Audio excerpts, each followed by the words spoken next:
차기 뉴욕휘장 선출을 위한 선거관리위원회가 어제 두 번째 모임에서 자진 해산을 결정했습니다. 공화당이 도널드 트럼프 대통령에게 연두교서 초청장을 보내는 것이 가능한지 방안이 논의되고 있습니다. 28일부터 시작될 세금보고 신청 접수를 앞두고 파행 우려가 커지고 있습니다. 랑킴 뉴욕주 하원 의원 등 후보 23명이 뉴욕시 공익-옹호관에 도전하면서 한인사회가 주목하고 있습니다. 버겐과 허드슨 카운티 등 한인타운 수돗물에서 납성분이 기준치를 초과했습니다. 이상은 이 시각 주요 뉴스입니다. 여러분 안녕하십니까? KBN 뉴스입니다. 출발부터 잡음이 있었던 차기 뉴욕 한인회장 선출을 위한 선거관리위원회가 어제 두 번째 모임에서 자진 해산을 결정했습니다. 선관위 구성이 2년 전 개정된 규칙을 위반한다는 지적이 잇따르자 내려진 조치입니다. 선거까지 채 한 달 반도 안 남은 상태에서 부족한 시간에 대한 우려의 목소리도 나오고 있습니다. 보도에 지한샘 기자입니다. 제36대 뉴욕 한인회장 선거를 위해 구성됐던 선거관리위원회가 결국 해산했습니다. 선관위는 어제 저녁 플러싱에서 모임을 갖고 그동안 제기되어 온 지적에 대해 논의 끝에 해체 후 재구성이라는 처방을 내놓았습니다. 저희들은 일단 해산하고 이사회에 볼이 넘어가야 됩니다. 거기서 다시 그 선관위를 갖다가 뽑아서 다시 시작하는 그렇게 결정했습니다. 이번 선관위는 출발부터 삐걱댔습니다. 지난 7일 뉴욕 한인회는 9명의 위원과 4명의 고문으로 구성된 선거관리위원회를 발표했지만 한인회 회칙에 어긋난다는 지적에 고문을 1명 추가하고 위원 중 5명을 보조위원 직책으로 바꿔 발표했습니다. 또 다른 지적은 김민선 회장의 선관위원과 고문인선 관여 여부. 회칙에는 현 한인회장은 위원 구성에 관여할 수 없다고 나와 있고 김 회장 역시 관여하지 않았다고 주장했지만 선관위원장조차 모호한 답변을 내놓으면서 결국 해산이라는 수순을 밟게 됐습니다. 그 한인회장 회칙에 보면 한인회장이 선거관리위원회를 이니시에이트하게 되어 있습니다. 예, 그리고 그걸 한인회장이 이니시에이트를 안 하면 시작이 안 됩니다. 내가 시작할 수도 없는 거고 뉴욕 한인회장 선거관리위원회가 해산됨에 따라 한인회 이사회는 오는 23일 이사회를 열고 새로운 선관위 구성에 나섭니다. 다시 시작하는 거를 여러분들은 말씀을 드렸으니까 이사회는 일주일 그때 우리가 빨리 구성을 해서 또 하기로 제가 하여튼 이사회 전부 통보를 하고. 뉴욕 한인회 회칙에 따르면 차기 회장 선거는 3일절이 지난 첫 번째 일요일, 따라서 올해는 3월 3일이 됩니다. 약 한 달 반 정도 남은 기간 동안 선관위 재구성과 후보자 등록 토론회 개최 등 빠듯한 일정에 대한 우려의 목소리도 나오고 있습니다. KBN 뉴스 지한샘입니다. 백악관 고위 참모들이 연방의회 상원을 장악한 공화당이 도널드 트럼프 대통령에게 연두교서 초청장을 보내는 것이 가능한지 논의하고 있습니다. 낸시 펠로시 하원 의장이 대통령 연두교서 연기를 요청한 데 따른 조치입니다. 이명주 기자가 전해드립니다. 백악관이 상원의 공화당 원내대표가 트럼프 대통령을 초청할 수 있는지 검토에 착수한 것으로 알려졌습니다. 트럼프 대통령은 오는 29일 의회에서 연두교서를 발표할 예정이지만 낸시 펠로시 하원 의장이 트럼프 대통령의 연두교서 발표를 연방정부 셧다운이 해소된 이후로 연기하거나 서면으로 대체할 것을 백악관에 제안한 데 따른 대응입니다. 연두교서 초청은 하원 의장이 대통령에게 보내는 것이 관례입니다. 민주당에서는 트럼프 대통령이 연두교서를 이용해 국경장벽 예산을 둘러싼 여론전을 자신의 유리한 쪽으로 이끌려는 시도를 할 것으로 보고 원천 차단을 계획하고 있습니다. 연방정부 셧다운은 오늘로 역대 최장 기록인 27일째 접어들었지만 트럼프 대통령과 민주당이 사태 해결을 위한 접점을 찾지 못하면서 대통령의 연두교서는 연기 쪽에 무게가 실리고 있는 상황입니다. KBN 뉴스 이명주입니다. 세금보고 신청 접수 시작 10여일을 남기고 있습니다. 예정대로 진행된다던 연방국세청의 호언장담이 무색해지고 있는데요. 세금보고 업무 처리가 늦어지면서 세금보고 환급 업무의 지연도 불가피해 보입니다. 국세청은 연방정부 셧다운에 영향받지 않고 예정대로 이달 28일부터 세금보고 접수를 받겠다고 밝혔지만 올해 세금보고가 파행으로 치달을 수 있다는 우려가 더욱 커지고 있습니다. 직원 부족에 훈련 부족까지 겹치면서 부실한 서류 검토 가능성이 제기됐습니다. 더구나 개정세법이 적용되는 첫 해인데 IRS 직원에 대한 개정 세법 관련 교육 시간이 절대적으로 부족해 세법 적용 지침은 지연 공지되고 있습니다. 매년 IRS는 1억 5천만 명의 세금 보고를 처리해야 하지만 현재 88%에 달하는 IRS 직원이 강제 무급 휴가에 들어가 있습니다. 한시적 인력 채용도 쉽지 않은 실정입니다. 셧다운 사태가 해결된다 하더라도 올해 세금 보고 처리 과정에 문제가 발생할 가능성을 배제할 수 없으며 이미 나타났는지도 모른다는 지적입니다. 트럼프 행정부와 IRS는 무급 휴가 중인 IRS의 직원들을 복귀시켜 세금 보고 관련 업무에 최선을 다하겠다고 밝혔습니다. 하지만 IRS 직원 노조에 따르면 최소 3만 명 이상이 업무에 복귀해야 하는데 15일 현재 업무에 복귀한 직원은 전무한 것으로 나타났습니다. 올해 세금 보고 현재로서는 기약할 수 없을 것이란 전망입니다. 런킴 뉴욕주 하원 의원이 뉴욕시 공익옹호관 선거에 나서면서 한인 사회의 주목을 받고 있는데요. 런킴 후보 외 22명이 뉴욕시 공익옹호관에 도전하면서 역대 최대 경쟁률을 보이고 있습니다. 오는 2월 26일에 있을 뉴욕시 공익옹호관 선거에 23명의 후보가 나섰습니다. 후보들은 현 정치인을 포함 변호사, 교수, 언론인, 시민, 운동가 등으로 다양하며 모두 3,570개의 유권자 사인을 받아 청원서를 제출했습니다. 이번 선거에는 플러싱 지역을 대표하는 한인 정치인 김 의원과 멜리사 마크 비버리터 전 뉴욕시 의장, 마이클 블레이크, 데니얼 오도넬, 라트리스 워커 뉴욕주 하원 의원 등이 나섰습니다. 김 의원은 사람을 기업보다 중시한다는 공약으로 이민자, 소수계 여성들을 위한 가계부채 및 학자금비 탕감, 소규모 로컬 사업 우선 지원 등을 이미 발표한 바 있습니다. 목표했던 선거자금 100만 달러 모금도 2월까지 무난할 것으로 예상됩니다. 이민자 여성 보호에 앞장서고 있는 마크 비브리토 전 시의장은 MTA 시스템 개선을 가장 우선적인 공약으로 내세우면서 여성의 권익 신장과 사회적 지위 향상을 위해 힘쓰겠다고 발표했습니다. 오도넬 의원은 평등을, 윌리엄스 시 의원은 우리의 목소리 등을 캠페인 구호로 제시하며 열띤 정책 홍보에 나서고 있습니다. 현재 공석인 공익옹호관 자리는 예비선거 없이 2월 26일 한 번의 본선거로 당선자가 결정됩니다. 지난 20년간 비교적 평화롭던 학교 캠퍼스가 급변하기 시작했습니다. 최근 교내 총격 사건이 잇따르면서 이제는 최대 위험 지역이 됐는데요. 학생들의 가장 큰 고민이 교내 총격인 것으로 조사됐습니다.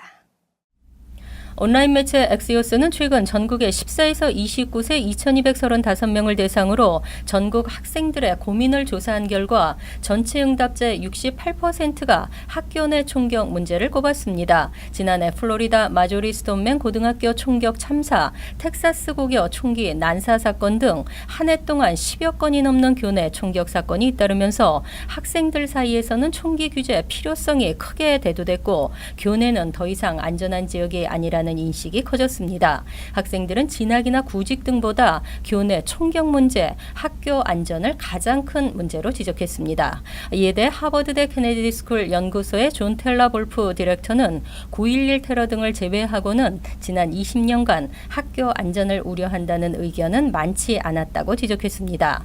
한편 이번 조사에서 77%는 본인 또는 친한 친구가 정신질환을 경험한 적이 있다고 답했는데 이 또한 학생들이 총기 규제 강화를 요구하는 이유가 되고 있습니다. 지난해 중간선거에서 학생 등 젊은 층의 선거 참여가 뜨거웠던 점을 감안하면 학생들의 이러한 문제의식은 선거에도 영향을 미칠 것으로 보입니다. 수돗물에서 검출되는 납성분은 물 자체의 문제라기보다 수도관의 노후화에서 비롯된 것인데요. 버겐과 허드슨 카운티 일부 수돗물에서 납성분이 기준치를 초과해 우려되고 있습니다. 수돗물 공급업체 스웨즈워터가 지난해 하반기 수돗물 납성분 검사를 실시한 결과 기준치보다 높은 납성분이 검출된 곳이 전체 샘플 중 약 15%에 해당됐습니다.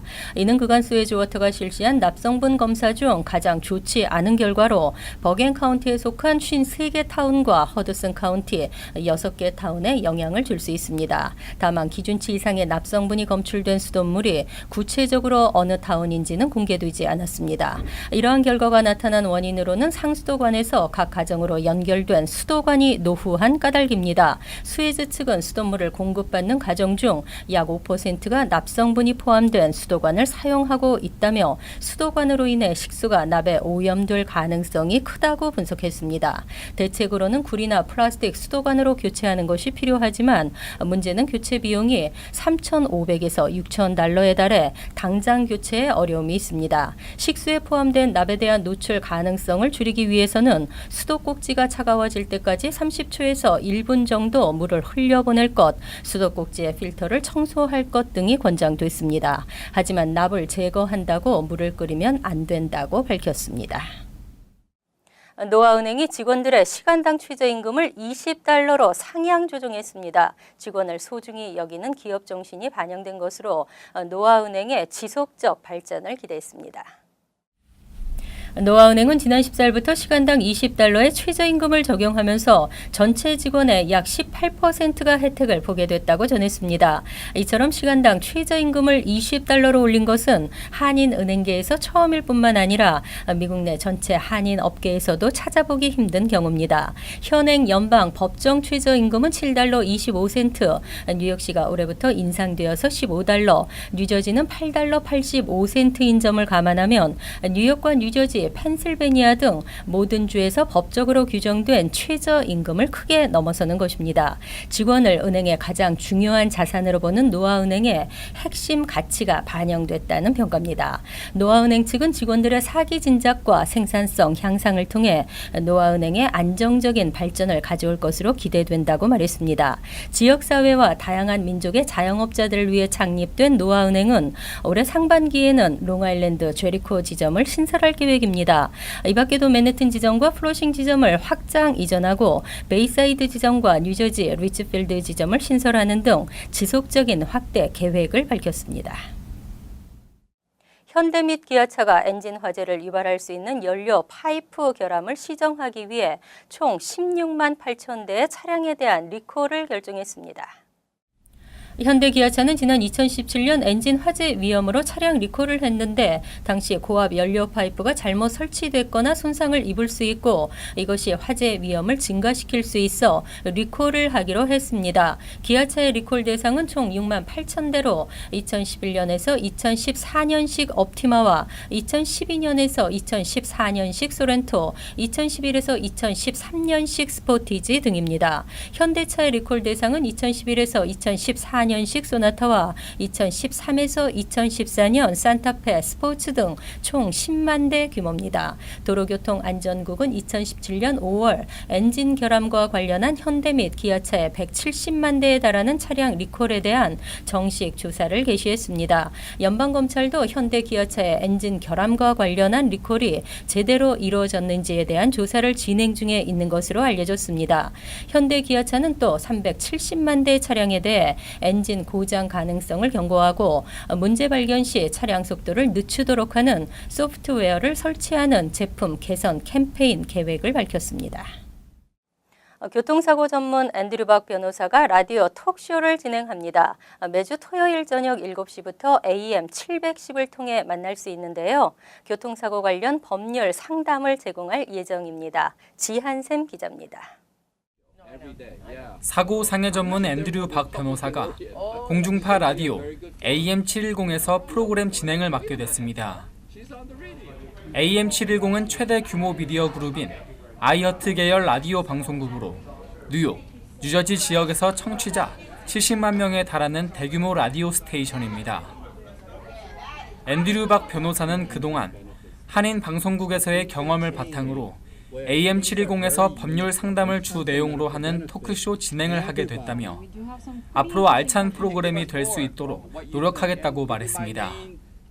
저는 사고상의 변호사로서 법률 상담으로 시작했는데 좋은 일은 꼭 어떤 머리를 쓰면 되니까 제 시간 안에 저는 이런 행사들, 유관선식 또 다른 이슈를 제가 만들어서 우리 한인에 힘을 줄 수 있지 않을까.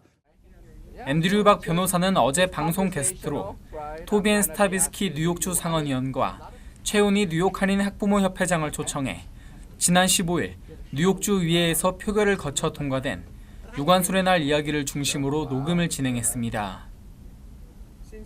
앤드류 박 변호사가 진행하는 라디오 쇼는 매주 토요일 오후 7시부터 8시까지 AM 710에서 진행되며 교통사고로 인한 피해자들에게 법률적인 상담이나 자문을 제공하게 됩니다. KBN 뉴스 지한샘입니다.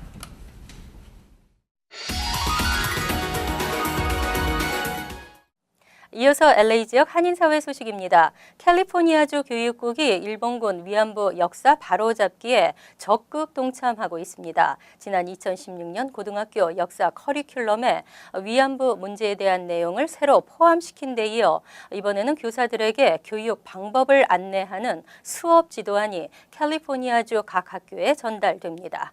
홍지은 기자입니다. 왜 우리가 일본군 위안부에 대해 가르치고 배워야 하는가? 캘리포니아주 교육국에서 배포하고 있는 위안부 역사 수업 지도안에 실린 첫 번째 문장입니다. 지난 2016년 주 교육당국은 고등학교 커리큘럼에 공식적으로 위안부 문제를 새로 포함시켰지만 위안부 문제에 대한 교사들의 지식은 부족한 상황입니다. 이를 해결하기 위해 가주 한미포럼과 샌프란시스코 위안부 정의연대가 힘을 모아 고등학교 교사들을 위한 위안부 역사 수업 지도안을 만들었습니다. 수업 지도안에는 피해 여성들의 증언과 일본 정부의 사과를 요구하는 주의회의 결의문, 그리고 위안소 지도 등 다양한 시각 자료들이 포함되어 있습니다. 영어로 교실에서 바로 사용할 수 있는 수업 지도안이 지금까지 제대로 만들어진 게 없었다는 점이 하나가 있을 수 있고요. 그리고 사실 이 위안부 문제가 동양권에서는 사실 많이 알려진 문제이지만 미국에서는 아직도 굉장히 생소하고 잘 알려지지 않은 문제인데 그런 것을 이제 영어권에 있는 국가에서 가르칠 수 있도록 쉬운 자료가 만들어졌다는 거에 대해서 굉장히 긍정적으로 생각하고 지도안 배포 사실이 알려지면서 시카고와 워싱턴 DC 등 타주뿐만 아니라 독일, 일본 등에서도 문의가 잇따르고 있습니다. 현재 고등학교 역사 교과서는 나치 독일의 유대인 대학살, 홀로코스트에 대한 내용은 상세히 다루고 있는 반면 일본 위안부 문제에 대한 내용은 한두 줄에 불과합니다. 교사들은 수업 지도 자료가 학생들에게 위안부 문제에 대한 심각성과 역사적 사실을 알리는 데 도움이 될 것이라고 말합니다. 학생들한테 질문을 하고 예를 들면 컴포트 워먼이 누구랬는가, 왜 이것이 정의를 위한 우리 인간의 그 투쟁에 배워야 되는 중요성이 있는가. 나치 그 심벌을 하면 이제 그런 거 조금만 비슷한 것만 나와도 다들 이제 발칵 뒤집어지고 장단 내려라 하는데 그 일본의 우길기는 여기저기 보이고 사람들이 막 디자인처럼 쓰고 근데도 아무도 그 심각성을 잘 모르잖아요. 너무 유럽이나 이제 서양 중심적인 역사 교육이 아니라 이제 또 아시아에서도 이런 일이 있었다. 이런 역사를 이제 고루고루 학생들한테 이제 알려주는 게 참 중요하다고 생각을 합니다. 위안부 수업 지도안은 올해 안에 캘리포니아 주내 모든 교육구에 배포될 예정이고 웹사이트를 통해 디지털 수업 자료도 받아볼 수 있습니다. MBC 뉴스 홍지은입니다. LA 교사 노조 파업이 사흘째로 접어든 가운데 아직 LA 노조 통합교육국과 노조 측의 협상 미팅 계획은 없는 것으로 나타났습니다. 알렉스 카프토펄 LA 교사 노조 위원장과 교사 노조는 오늘 아침 파업을 앞두고 알렉산더 해밀턴 고등학교에서 기자회견을 열고 파업이 사흘째를 맞고 있지만 LA 통합교육부로부터 새로운 계약 제시안을 받지 못했다고 밝혔습니다. 특히 캘리포니아주 역사상 최초로 실제로 교사 노조가 포함된 일부 차터스쿨 학교 교사들도 공립학교들의 임금 인상과 학급 규모 축소 등을 요구하며 파업에 동참했습니다. 한편 파업이 지속되는 동안 LA 통합교육부가 주정부 지원금을 받지 못해 재정 손실은 더욱 커질 것으로 예고됐지만 교사 노조는 합당한 제시안이 나올 때까지 오늘에 이어 내일도 파업을 이어나갈 계획이라고 강조했습니다. 간추린 소식입니다. 그레이스 맥 연방하원 의원이 하원 아시안태평양 아메리칸 코커스 부의장으로 선출됐습니다. 의장 부재 시 코커스와 사무위원회의 회의를 관장하게 됩니다. 아시안태평양 아메리칸 코커스는 연방하원에서 아텍의 커뮤니티의 권익 신장을 위해 만들어진 의원단체입니다. 맥 의원은 또 코커스 산하 세출 태스크포스 의장으로 재선출됐습니다.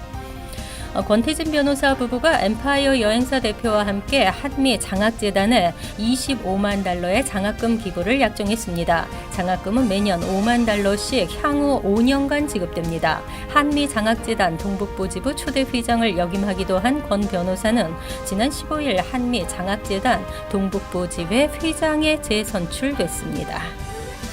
뉴욕시는 뉴욕시 출생증명서에 제3의 성 X를 표시할 수 있는 정책을 시행한 데 이어 15일부터는 뉴욕시 신분증 ID NYC에도 제3의 성을 선택할 수 있도록 했습니다. ID NYC 신규 신청자들은 남성이나 여성이 아닌 제3의 성 X를 선택할 수 있으며 기존 가입자 역시 추가 비용 없이 제3의 성으로 선택된 카드로 교체할 수 있습니다. 올해 안에 뉴욕주에서도 스포츠 도박이 합법화될 전망입니다. 앤드류 코모 뉴욕주지사는 10년 연설에서 구체적인 시행 시기나 방법에 대해서는 언급하지 않았지만 올해 안으로 업스테인 뉴욕 카지노 4곳에서의 스포츠 도박 허용 방안을 추진하겠다고 밝혔습니다. 스포츠 도박이 합법화되면 연간 5억 3,200만 달러의 경제 효과가 발생할 것으로 예상됩니다. 환율과 증권 소식입니다.